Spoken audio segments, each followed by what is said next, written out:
Hello, welcome back to Outlandish Claims, everyone. Mike just sat right up because he's ready to go and listen to what we got to say about the power rankings, right, Gio?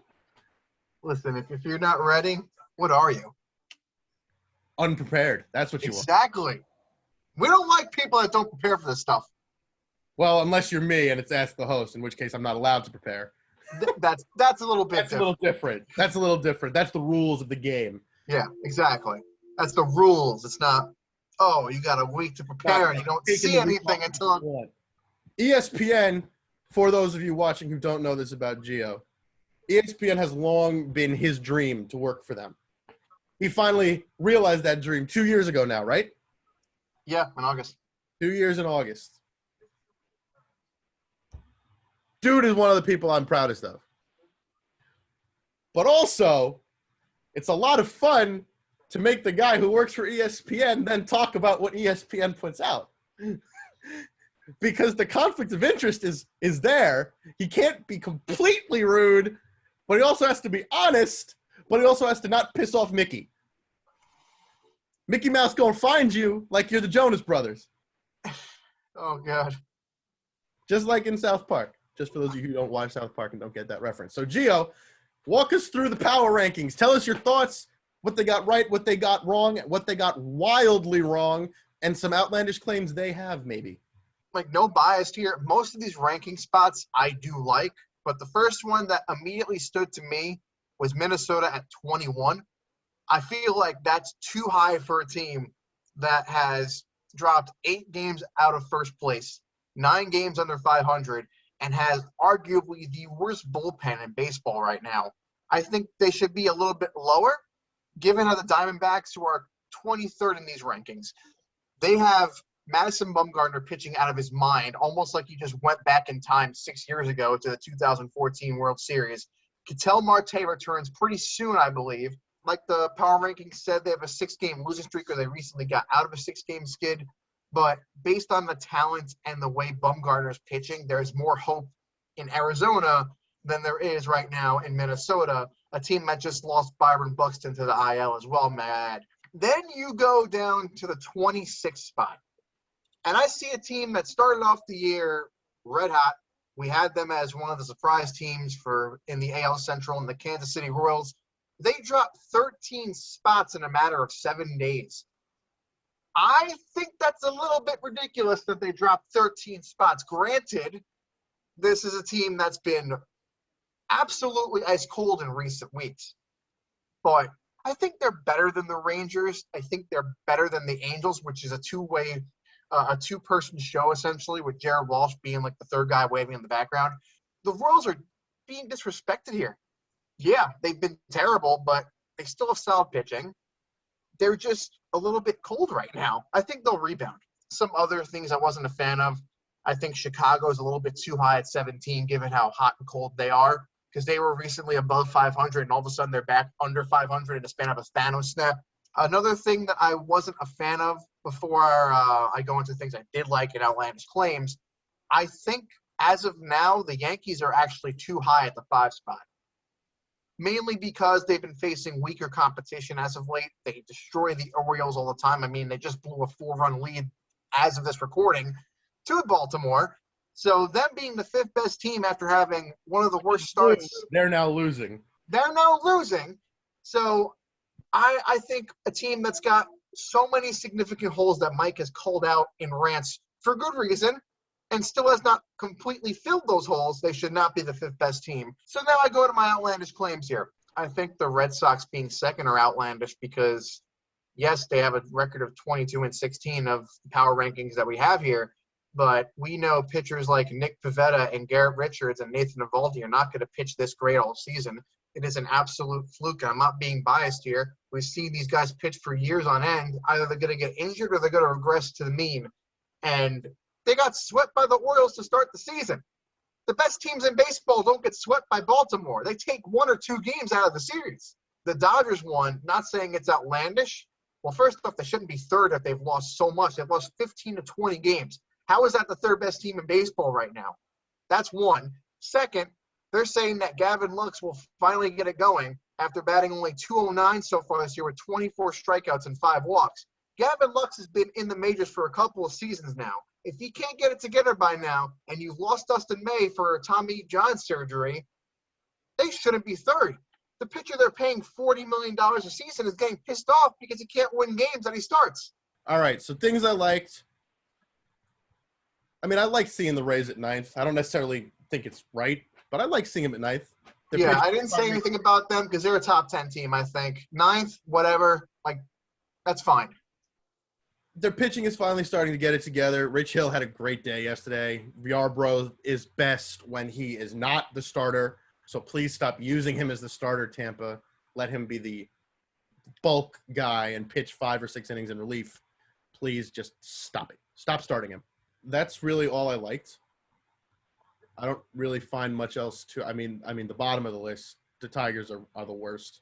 The Rockies are second worst. Yeah, I feel like the bottom 4 you can agree with, and you can swap them anywhere. They just agree with all suck. The bottom 4. Nope, I do not. I do not. Oh, you don't agree with the Baltimore pick? Here we go. I don't agree that the Nationals are 22nd. I think they need to be lower. I think they need to be lower than Pittsburgh at this point. I think they are 28th. You want to talk about pitchers that don't have any luck? Look at Max Scherzer this season. That's what I'm saying. Soto can't do everything. The poor guy has a team around him that's completely collapsing and can't figure out which way the ball is supposed to go. And furthermore, Pittsburgh's, I mean, I don't know how long they're going to be without their best player in Brian Hayes, but their pitchers are not doing horribly. They're doing bad, but they're doing horribly, not as bad as the rest of the entirety of the rotation of Washington for sure. They actually have some solid outfielders. They have Brian Reynolds, Kevin Newman. They're not bad. They're having a good year so far. But I find the Nationals to be worse than the Pirates. They don't have Strasburg for a while still either. So they're not going to get any better. They're only going to drop. Secondly, Baltimore is not 27th. They are much higher than 27. Not because they're good. Let me be very clear. Not because they're good, but because they're in the AL East. And they are losing primarily to the AL East. When you have 3 and 4 of the best teams in the league in the same division as you, and you still have 16 wins, that's pretty good. I'm not saying they're a top 10 team. Don't get me wrong here. They are not good, but they are not bottom 4. They can beat most of the National League at this point. If for no other reason than John Means and Cedric Mullins. Mountcastle's finally starting to figure out how to hit. His batting average is now over 200 for once, finally. And Santander's back soon. If he can figure out how to hit, then they actually have something going for him, and they might actually be above 500 before long. Who knows? This could be a very tight race because John Means looks like the AL Cy Young winner right now. Sorry, Tyler Glasnow. John Means is killing it. And don't get me started on this boy and his perfect game, because John Means had a perfect game. That was not a no-hitter. That was a perfect game. I agree with you, Gio. The Royals are far too low. That is disrespectful. 13 spots out of no way. Diamondbacks, agree also, much too low. They are trending upward. They are certainly not worse than Minnesota or the Nationals. Or at this point, honestly, the Reds. Or Cubs. I find the Cubs to be erratic. They have no pitching. Even if they string together a couple of wins, it's only because the fact that they can outscore their opponents because they have Rizzo and Bryant actually doing their jobs this year, which is fantastic. Milwaukee, I think, is a little too high, but I'm not too upset with that ranking. Toronto's too low. Toronto is way too low. 19 and 16. Vladimir Guerrero Jr. is doing great. Rue finally had a fantastic outing. The only reason they're 13th is because of the fact that George Springer is nowhere to be seen. Cleveland, too high. I don't care. They're too high. I know they're doing well. I know Shane Bieber's having a great year. Chevalier is figuring stuff out. They're too high. Oakland, a little too low, but I'm not no, not a little too low. They just almost swept Boston. No, they are at 8? No.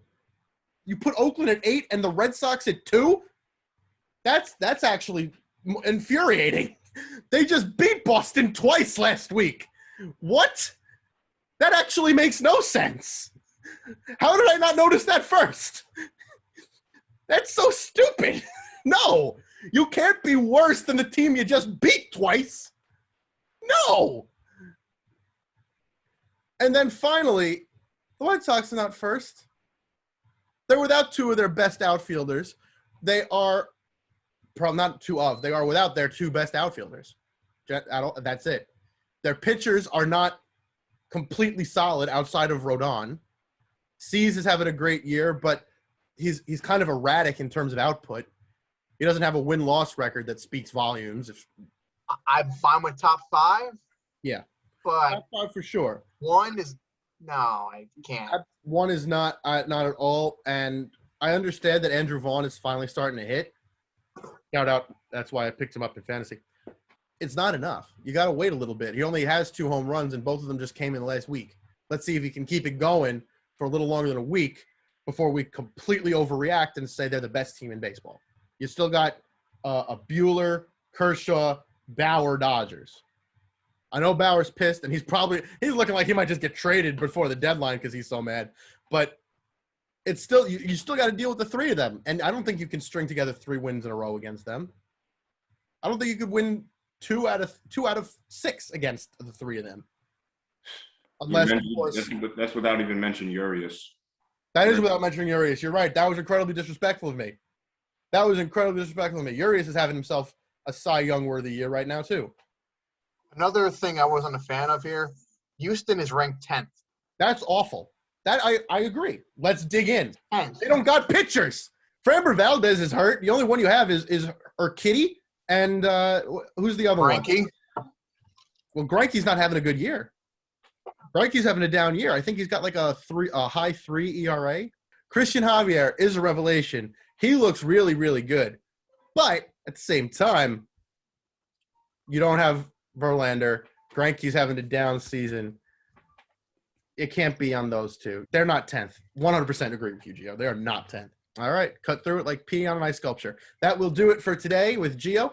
We'll be back tomorrow with Mike to talk about some interesting, fun sports stories that have happened this week, including the Las Vegas A's.